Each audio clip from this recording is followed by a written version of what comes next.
All right, I'd like to welcome on Richie. You know him from Jets Media. Richie, how you doing, my friend? What's up, Matt? Always a pleasure to come on the show. I'm super excited to break down the Jets Foundation, man. Thanks for having me on. Absolutely, I love it. And as soon as I saw your video earlier in the week where you're talking about the Jets young core, I mean, last year everyone knew this is the youngest roster in the NFL. Obviously, this is all about the future. So I really enjoy. First, I just want to say, really enjoyed the video. Tremendous work. Thank you. So let's start on the offensive side of the ball first. Then we'll kind of work our way over to the defense. So just from this past year, so 2021, who from the young core really stood out to you the most? Yeah, man. So in that video, the cool thing about it was the young core mostly consisted of the 2021 draft class, especially on the offensive side of the ball. I mean, the first four picks were offense from Joe Douglas last year, as we know. We got a quarterback, we got a left guard, wide receiver, running back in the top four picks in last year's draft class. And listen, the two players that stood out to me personally the most is probably Elijah Moore and Michael Carter, because I feel like we knew what we were getting in Elijah Vera Tucker because we traded up for him. Every single Jets fan wanted him so bad. But Michael Carter and Elijah Moore, we got him in the second round and the fourth round. And those two showed that they're the future of this offense. I think Michael Carter proved to be the number one running back. I really can say with confidence where if we can give him a big workload, I think we should definitely, draft a running back this year, late in the draft to bring in fresh legs. But I really have confidence in Michael Carter as not just a number one back, but he's a dual threat. He can catch it out of the backfield, could do so much. And also Elijah Moore, that 6-game stretch where he was just absolutely destroying people. Unfortunately, he had to go down with the injury. And I think the biggest X factor for these young players is obviously the health.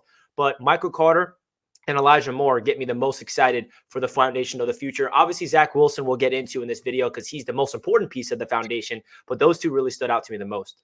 Yeah, and I agree. And just what really sucks is that it was so rare that all of them were on the field at the same time in 2021. So, like, my biggest hope going into next year is that one, all these guys stay healthy, but obviously that they're all on the field at the same time because I feel like that would make all the difference in the world now. I don't know the exact amount of games, but I think there was only 1 or 2 or 3 games where we got to see Zach Wilson with Elijah Moore, with Michael Carter, and even throwing Corey Davis in there. Like, it was just very rare for all those guys to be healthy at the same time. And to your point, it's frustrating. As a young quarterback, you need to be able to have continuity and getting some, familiarity with your players, gaining chemistry. Like we saw Zach Wilson, Elijah Moore get a lot of chemistry because Elijah Moore was hot with Mike White and Joe Flacco. And then Zach Wilson comes back. And that Houston game, Elijah Moore is looking great. And then Elijah Moore is looking great with Zach Wilson. And then he has to be out for the rest of the season. So it's really unfortunate. And hopefully we can see way more of Zach, Elijah Moore, and Michael Carter all on the field at the same time. Absolutely. And unfortunately, speaking about guys who really weren't on the field that much, Micaiah Beckton's a name that's a very hot button issue on Twitter. I feel like it's either you have the people who are like way out on Micaiah Beckton, or you're all in on he's going to come back and be fine. I kind of know where you stand on this, but just what's overall take on obviously him missing the entire year and just expectations for him coming back in 2022?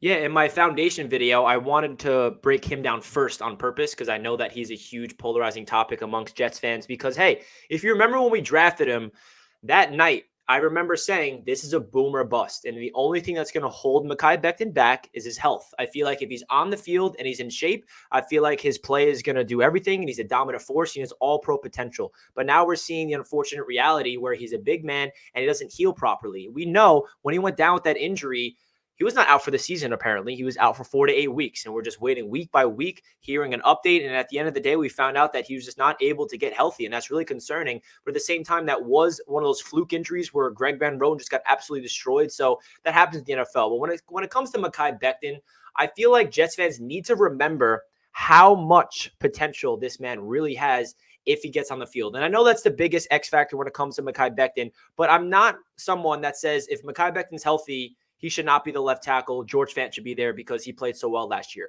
Love George Fant. I'm so happy he was able to slide into that left tackle spot and play way better than anybody expected. But if Micaiah Beckton's healthy, he's the left tackle. He goes out there, and if he's not the left tackle, maybe he moves to the right. But I'm not someone that believes that you should just move him to the right side of the offensive line after, especially what he did in his rookie season. And that's what I want to finish off about the Micaiah Beckton point. Go back to his rookie season, and he was dominating people. He went up against top people, Aaron Donald, Nick Bosa, and he was holding his ground as a rookie. So people need to remember when he's on the field, it's not like he's not playing good football. The only problem with him is his availability, and that's the biggest concern heading into year number 3. And let's hope that he can attack this offseason because we need him healthy, man. Absolutely. And the thing that frustrates me a lot with people in Micaiah Beckton, and I'm sure you probably feel the same way on this, is everyone says, oh, well, Tristan Worfs went right after him. That should have been the pick. Well, he's on the best, one of the best offenses in football, and he's been playing on the right side. Playing right tackle and left tackle is not exactly the same thing. So I don't really think that's a fair comparison here. Yeah, I know. Jets fans always want to go back and say, oh, we made the wrong decisions or right decisions. Like, just live what you got. Tristan Wirfs obviously is a phenomenal player. I'm not taking anything away from him. But like you said, he's on the right side, and he happens to be with Tom Brady. So Tom Brady is going to make anybody player around him, whether you're a playmaker or an offensive lineman. Tom Brady, if you're on the same team as him. Tristan Wirfs is great, but I genuinely believe if Micaiah Beckton can stay healthy for a full season, he's one of the best left tackles in the NFL. And I can say that with confidence because if you look at the tape, it backs it up. Talk to Brian Baldinger and he'll convince you, because he's someone that if you watch his breakdowns, he's going to convince you that he's going to be the greatest offensive lineman of all time, just in terms of Brian Baldinger's perspective if he's on the field. He plays with dominance. He plays with fierce mindset. He finishes plays, and he is athletic as well. So hopefully Micaiah can get back there and get on the field, man, because he would be a huge, huge, huge impact to this team if he's healthy. I agree. And let's go back to Elijah Moore for a second. Obviously, the injuries sucked for him. It would have been nice to have him for a full year, but still really promising rookie season. So what's your expectation for him in year two? Is he going to be wide receiver one? Do you see him on the outside in the slot? What's the take here? Yeah, so I feel like in the beginning of his rookie season, he was, kind of all over the place. The offense wasn't clicking at first, and it wasn't his fault. He wasn't doing anything. Zach Wilson wasn't doing anything, and then it took a little while, and everyone's like, "Oh, put him in the slot. Put him in the slot. He's not an outside receiver." And then you realize he's everything. He's versatile. So my expectations for year number two is, I don't think he's going to be the number one receiver, because I do want the Jets to go out there and make a big move, whether that's drafting a receiver high in the draft or trading for somebody. So we'll see what happens. But I would not be shocked if he's the most productive receiver on this team next year, because I feel like, same with the Micaiah Beckton, to be honest, the only thing holding Elijah Moore back is health. Unfortunately, he had to get that quad injury, the same exact thing he had in preseason. So hypothetically speaking, Elijah Moore plays 17 games. I really believe that he would lead this Jets team in receptions and yards and touchdowns, hypothetically speaking, without knowing who we're going to acquire in the offseason. Just comparing who's on the roster right now, I think that between him and Corey Davis, he's the number one option. And the reason why I believe that is for a lot of reasons. His route running and his ability to create separation is something that we have not had from a receiver that we drafted as Jets fans in a long, long time. And he's only going to get better and better. And also the biggest factor for Elijah Moore that gives me confidence is his mentality. He always has the will to win. He has a desire to be great, very similarly to running back Michael Carter as well. Those two just think differently. They have that mentality, and started to bring up Denzel Mims. But that's the difference between Elijah Moore and Denzel Mims. Obviously, the physical talent is different. They have different play styles. But what's up here, I think, is the biggest difference maker between Elijah Moore and Denzel Mims, and why I think Elijah is going to have a very good year two if he stays healthy. Yeah, I agree with everything you just said there. Now, I want to hear from you. Is this crazy? I think because there's very rare that we ever see this, at least in the last 20 years or so. I think if he plays all 17 games, I think we see a 1,000-yard receiver. Is that a fair take, you think? I think that is way fair. I think that he can get 1,300. I really genuinely believe that he has that. And I don't want to get ahead of myself, but Right. just seeing that sample size, if you put in the 5 games of Elijah Moore from his rookie season and you stretch that over to 17 games, it's a 1,400 pace. It's 14 touchdowns. Obviously that's not going to happen, but if he can do what he did in that 5-game span throughout the entire season, and maybe that's not year two, maybe that's when he actually hits his prime, when he's in year 3 or 4 or 5. But in year number 2, I can definitely see him get just over 1,000 yards if he stays healthy for sure. All right, now let's go to the quarterback. This is a big one. So I think, we kind of know where we're at with him. We like the progression that we saw in the second half of the year after coming back from injury. So what do we need to see now in year 2 from Zach? I think for Zach Wilson, it's going to be consistency. The rookie honeymoon's over, so he's not going to really have as many excuses. If he throws a couple interceptions, no one's going to give him that rookie excuse. Okay, he's young, he's still learning. So I feel like now, especially with the New York Jets, with the New York media market, he just needs to string a couple games together and get confident and become consistent, where week in and week out, he's making big time plays. It limits the turnovers. I mean, it's really promising progression. And I know a lot of people are comparing him to Sam Darnold's rookie year. I know you did a great video on that. And what should give Jets fans a lot of hope for Zach Wilson, the way he finished off his rookie season, is 5 straight games with no interceptions. Because there was a point where I felt like we're never going to see a game without Zach throwing an interception, because to start off the year, he was throwing 2 picks a game. He had a 4 interception game. It just felt like inevitable. Like every single time he's going to throw an interception. And it was kind of head scratcher because he didn't have the turnover prone. Like he wasn't turnover prone at BYU like Sam Darnold was at USC. So you're like, what's happening? But then he just got composed and he finished off the season just protecting the ball. So in year number 2, I want to see him make sure that he limits the turnovers and just stay within the pocket and get creative. Because I feel like what gives me the most confidence about Zach Wilson entering year number 2 is the continuity factor. Sam Darnold had to go through another system, and that system happened to be Adam Gase. And now he's going to year number 2 with Mike LaFleur, who's also developing it as an offensive play caller. And he's not going to have to learn the verbiage. He's not going to have to learn everything all over again. Everything's not new. He understands what to expect. And I feel like the more comfortable you are on the offense and the more chemistry you have around you with familiar faces like Corey Davis, Elijah Moore, Mike Carter, all these guys he got comfortable with, and hopefully Braxton Berrios, he's going to take that big step in year number 2. But at the same time, I'm not expecting him to all of a sudden take that big step like Joe Burrow did this year, for example, or one of those year 2 quarterbacks that's all of a sudden Pro Bowl caliber. I think that's year 3 for Zach Wilson. I think he's going to have to improve in almost every single statistical category from year 1 to year 2, show some improvements, limit the turnovers. But year 3 is where I'm expecting Zach Wilson to actually take that big time, potentially elite step if he's going to be that type of guy. Yeah, I agree with that. But I definitely think, as you were saying, he needs to have improvements in some of the key categories. And one of those for me is passing touchdowns. He was just under 1 per game. And I know he had a bunch. I think it was 6 where he threw to a receiver that went down at the 1-yard line with. Is there a number that sticks out where you have like a benchmark? Like I want him to get to, X number of passing touchdowns. Say 17 game season. I think, he could definitely get 18 plus. Would love 20 plus. I don't know. I don't want to get ahead of myself, because he's coming off 9 passing touchdowns, and he did not really find the end zone really through the air a lot.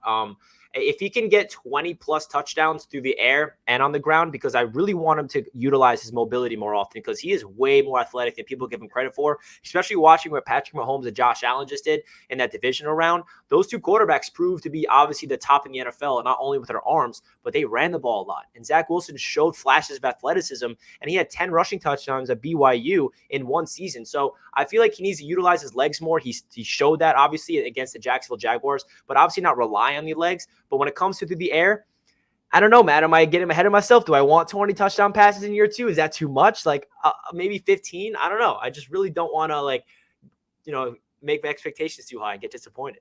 I think I would be disappointed if it was under 20, to be honest with you. Yeah, you're right.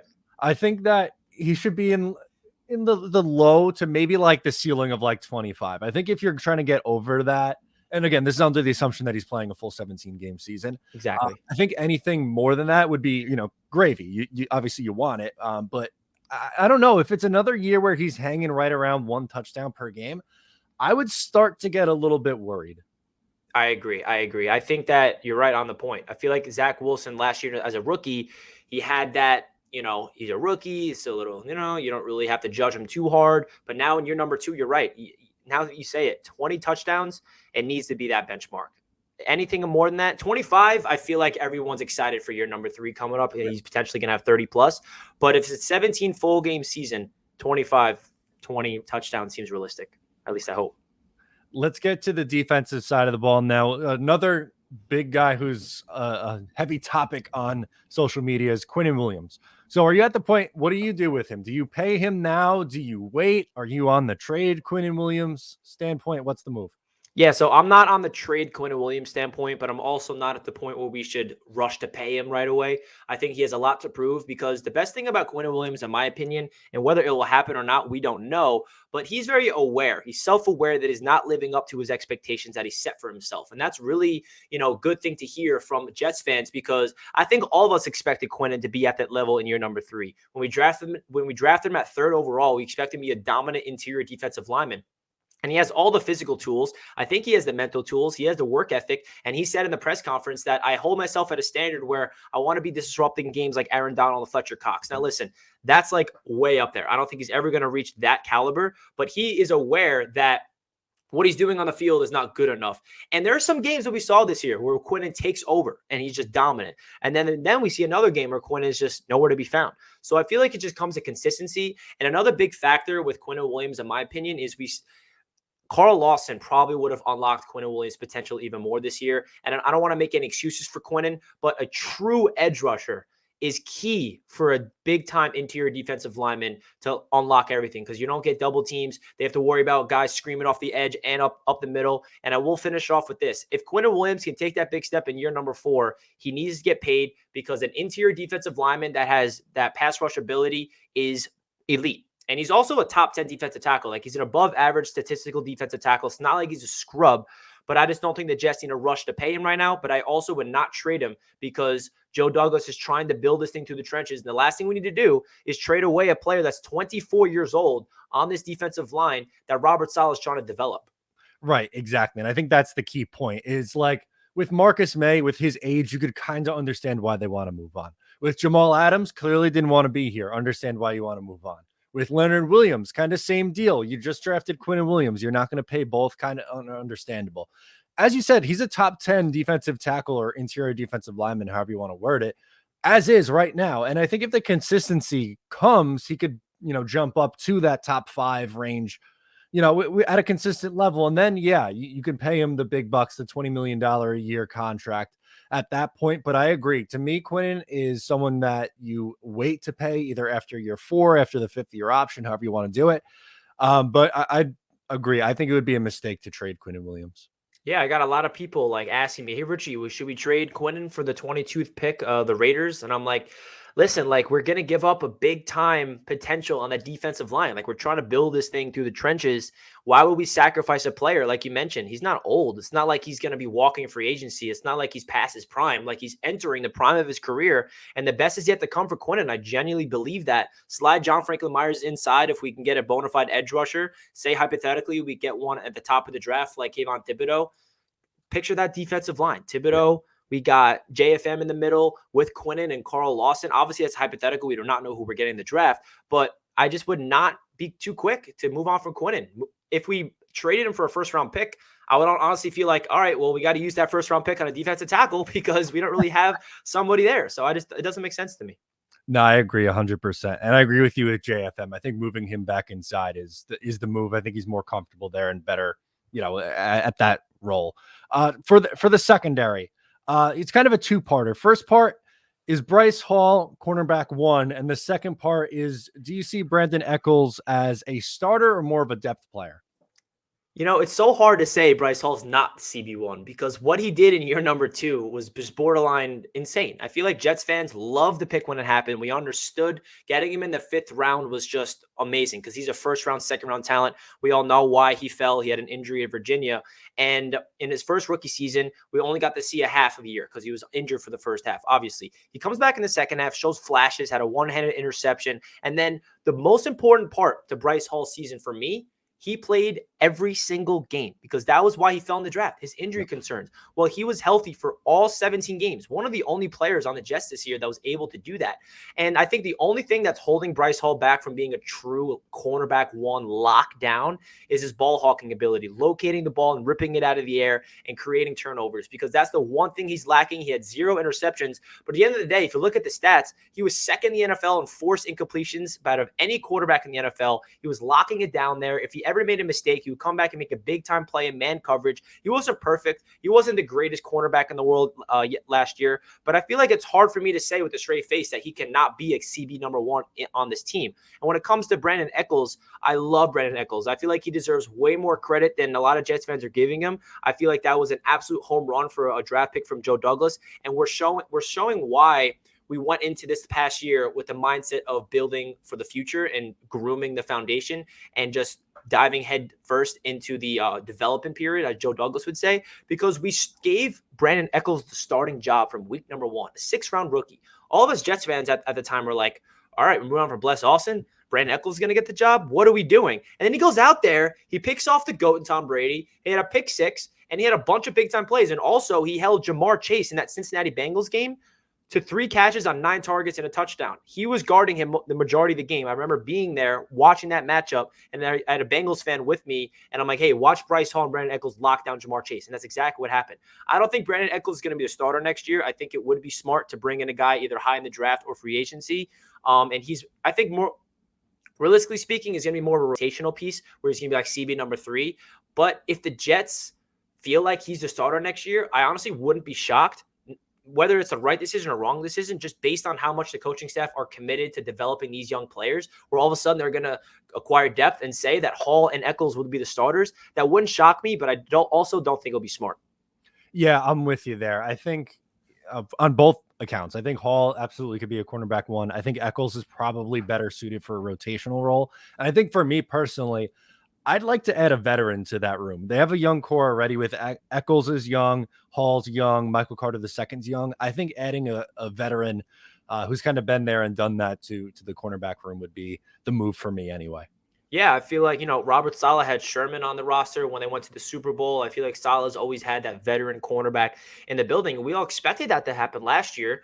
We thought Sherman, we thought whoever was available for a cheap, 1-year deal that can groom him. But the Jets did not want to go that route. They said, you know what, we don't want a veteran in here that's going to sacrifice Brandon Echols' development and Bryce Hall's development. So it'll be really interesting to see if they go to the same approach. They'll be like, okay, we want a veteran in here that's going to start over Echols, or we want a veteran in here that's going to play behind them and help develop and help be that, that leadership role. It's going to be really interesting because I just don't know where the Jets' mindsets are right now, because how aggressive they're going to be and how much they're going to focus on player development. Because I think we all knew last year was all about player development. This year, I think it needs to be a balance of player development and being aggressive and winning some football games. So I'd be on board for signing a veteran cornerback to the room, because veteran leadership goes a long way in this league, especially with the young secondary that we have. I agree. My last one for you is this. What needs to be added to this young core? What other young pieces should be added? So the best part about the video I created, Matt, about the foundation is it's not over. We are adding 9 potential rookies bearing any trades in this upcoming draft class. Like, I made a video of 10 players that are 25 years or younger. And I'm like, guys, we're about to have an entire draft class being added to the foundation. So the players that I want to be added, especially through the draft, because that's really what Joe Douglas is trying to do, is build this thing through the draft. And that's how you develop a foundation. And that's how you really have a young core of guys. He got the young nucleus on offense. He got the quarterback as we hope. He got the wide receiver as we hope. We have the running back. We have a left guard. We got a left tackle. That offensively speaking is a young core. I think we still need to make a big time move in the draft for another receiver and a big-time tight end. I feel like the tight end position is the one missing piece of the offensive core of the foundation on the offensive side of the ball.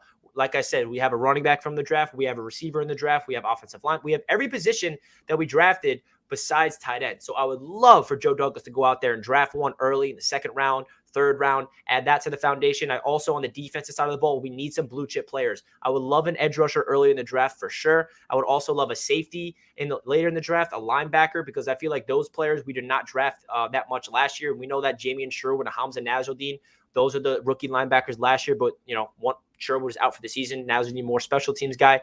So long story short, I feel like the Jets should attack this draft through the trenches. We need a big-time edge rusher. We need another offensive lineman and tight end and linebacker, corners, because it might sound like a lot, Matt, but at the same time, we have 9 picks in the first 5 rounds.